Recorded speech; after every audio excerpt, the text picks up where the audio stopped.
All right, breaking overnight, sources tell CNN that Congress has received the classified final Pentagon watchdog report into Defense Secretary Pete Hegseth and his use of the messaging app Signal to talk about highly sensitive military operations.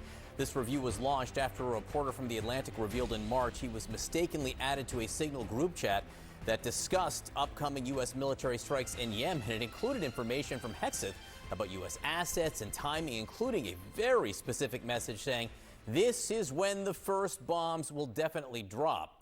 Now, it's already been a tough week for Hegseth, facing questions about possible war crimes for the double-tap strike on an alleged drug boat off the coast of Venezuela. CNN and others have reported that second strike killed survivors. Both President Trump and Hegseth now say they did not know at the time about the second strike. The White House says the follow-up was ordered by a Navy admiral and maintains it was lawful. Of course, the president has also said he would not have wanted a second strike.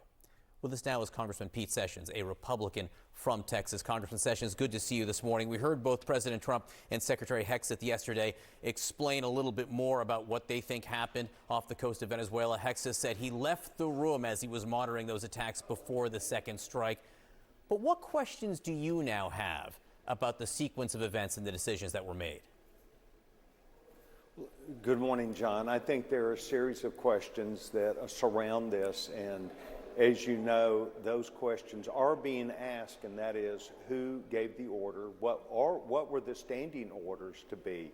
Had they thought this through? And I will tell you, I had assumed that the military, in their precise fashion, understood directly what the lines of demarcation are of what they can do, when they can do, whether it's a submarine, whether it's a boat, whether it's in international water, wherever that might be. But we're going to find out how complete Secretary Hegseth's orders have been, down not just the chain, but to people who might be at Southcom or wherever they are that are moving forward on these. So, series of questions. As always, like you've already heard in this earlier report, it takes us time to see, to vet, to get the actual documents. Congress is going to do it. Yeah, you asked about how complete the orders were, maybe even the sequencing of explanations. Senator Rand Paul, a Republican from Kentucky, he has some questions about how he says Secretary Hegseth's explanations have changed. Listen. In this sense, it looks to me like they're trying to pin the blame on somebody else and not them. There's a very distinct statement that was said on Sunday. Secretary Hegseth said he had no knowledge of this and it did not happen. It was fake news. It didn't happen. And then the next day from the podium at the White House, they're saying it did happen. So either he was lying to us on Sunday or he's incompetent and didn't know it had happened. Do we think there's any chance that on Sunday the Secretary of the Defense did not know there had been a second strike? What do you think of those questions raised by Senator Paul?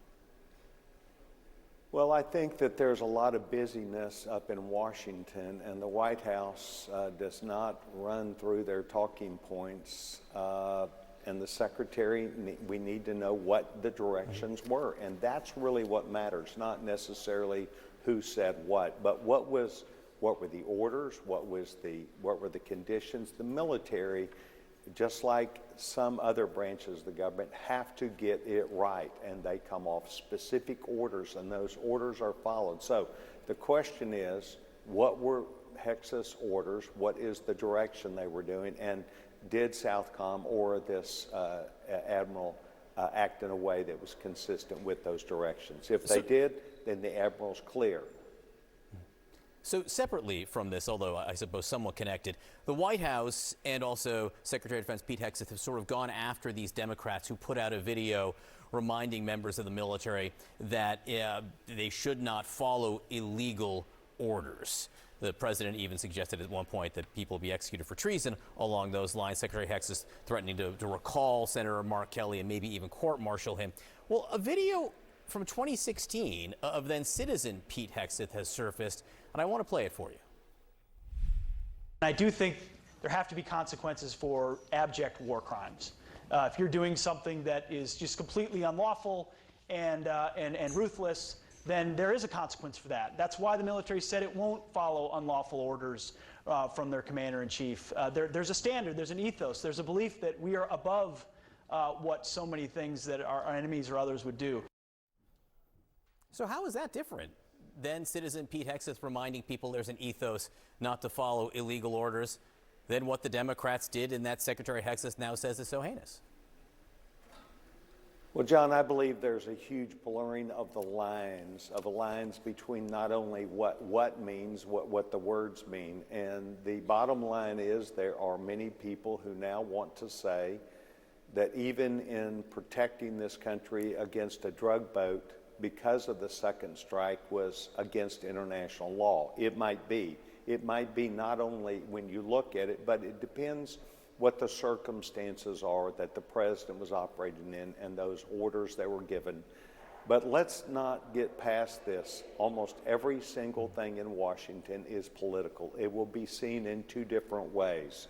And I think it's important to note that Republicans disagreed with many of the things that President Biden did, and Democrats disagreed with Donald Trump. But we're going to have to make sure in the Republican administration by this president that they're very specific about what the instructions are, because everything will be questioned. What do I think about it? I think it's a terrible mess, and I wish that Senator Kelly had been more thoughtful or articulated, but now that it's out, he needs to defend himself. Well, do you think Secretary Hegseth should have been more thoughtful when he said it in 2016? Well, he was not Secretary of Defense at that, Secretary of War at that time. We all have opinions, John, and even you have an opinion about things. And these opinions, when they're taken by someone who's the President of the United States or a secretary level or a member of Congress, we do need to be held accountable for the things we say. So once again, part of the ongoing dialogue of this country that makes us a better country because we're able to effectively listen to each other, and we do have to respond. So that's what this Republican Congress is doing. The House and the Senate, we're asking for the direct information. We are not in any way dismissing this, what could be a very important issue. And I give us credit for that, and I appreciate you asking. We will wait to see some of the results from those questions. Congressman Pete Sessions from Texas, thank you as always.